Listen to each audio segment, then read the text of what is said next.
Keberadaan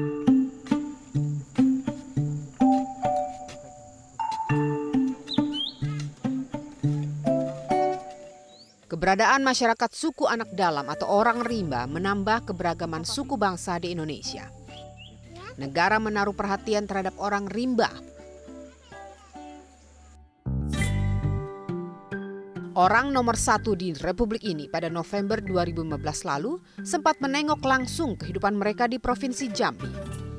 Kartu Indonesia Sehat dibagikan kepada orang rimba, tapi tidak semua orang rimba bisa menikmati perhatian negara.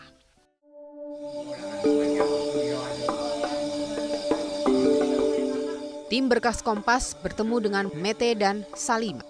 Keduanya orang rimba yang sudah bermukim menetap di Desa Bukit Pal Makmur, Kecamatan Air Hitam, Kabupaten Sarolangun. Bersama anak dan cucu, mereka tinggal di rumah semi permanen yang dekat dengan fasilitas kesehatan. Rumah bantuan dari negara. Kartu Indonesia Sehat dari negara juga sudah didapat, tapi bantuan ini ternyata masih meninggalkan masalah. Belum semua anggota keluarga mereka dapat menikmati layanan pengobatan gratis dari negara. Belum pernah dipakai? Belum, cuma anak na apa dibawa iko wang tidak nerimo kalau anak dan demam. Nggak terima? Iyo, kata yo awak dewek lah itu nambisok. Oh, jadi karena terdaftarnya cuma nama ibu. Iyo. Dulu papan semua baru nyusul ke pula. Entah berapa tahun kami sini kan papan itu baru nyusul ke. Mete dan Salima sadar betul, hidup di dalam hutan membuat mereka sulit menjangkau fasilitas kesehatan dari negara. Menerima bantuan rumah tinggal dari negara dengan tidak lagi tinggal di hutan ternyata juga tidak semulus yang dibayangkan. Ketakutan akan pengalaman pahit, kehilangan buah hati hingga kini masih membayangi.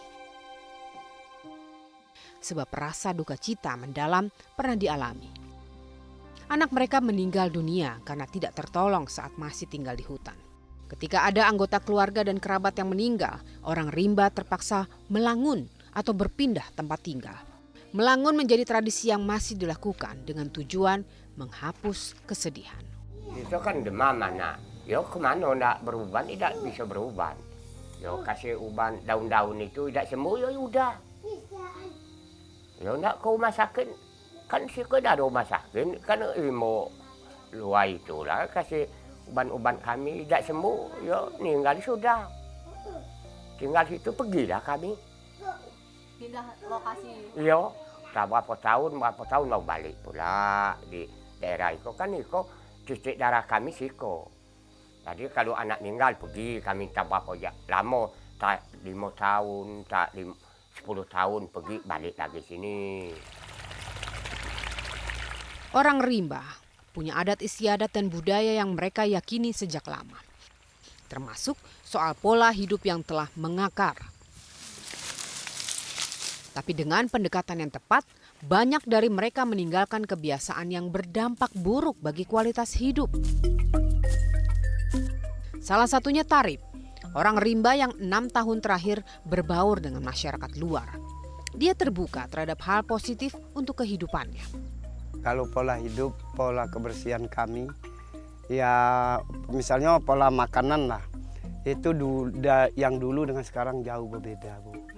Kalau dulu kami cuman dapat seperti lauk itu kan, daun buruan itu, cuman direbus pakai garam, dimakan. Itu kurang bersih. Jadi kalau sekarang ini terasa makannya bersih, hidupnya sehat.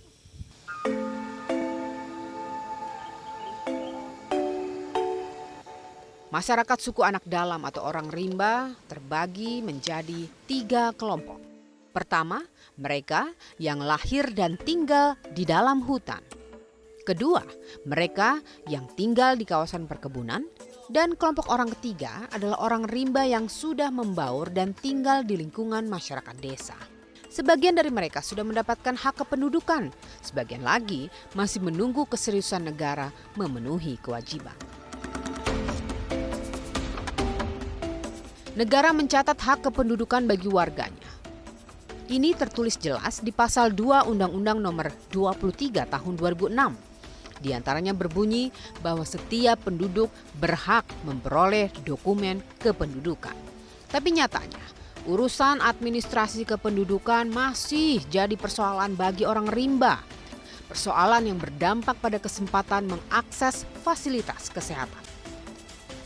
Kehadiran negara sangat minim di tengah-tengah mereka. Lihat saja misalnya dari segi administrasi saja yang paling sederhana. Mereka itu warga mana?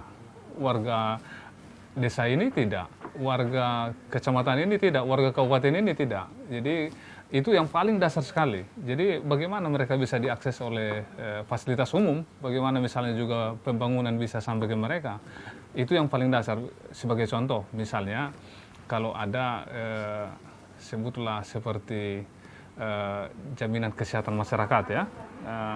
Tentu waktu datang ke puskesmas, lalu kan diminta, kamu ini orang dari warga mana? Ya, ada dulu KTP-nya kan. Nah, tapi kalau mereka tidak bisa menunjukkan KTP, lalu bagaimana pelayanan dari puskesmas? Itu yang paling dasar sekali.